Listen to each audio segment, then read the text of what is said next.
আসলে কিছু কিছু জিনিস বাসায় প্রকাশ করা যায় না। আজকে সকালবেলায় আমি একটা জায়গা থেকে আসতেছিলাম, হঠাৎ করে রাস্তা দিয়ে আসার সময় আমার চোখ পড়লো এই বাড়িটার উপর। জানি না এই বাড়িটা কোন দেশের হবে।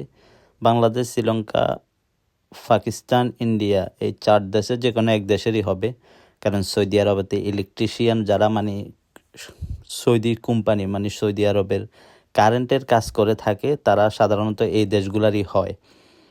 বাট উনার সাহসটা দেখে আমি খুব অবাক। আসলে প্রবাস, জানি হয়তোবা উনি নিজের ফ্যামিলির জন্য, নিজের আপনজনের জন্য এই কষ্টটা করতেছে, কিন্তু এই যে জায়গাটা উঠছে এটাই আমার একজাক্টলি ধারণা নাই, কিন্তু এখানে যতটুকু আমি জানি সর্বোচ্চ ভোল্টের কারেন্ট থেকে থাকে।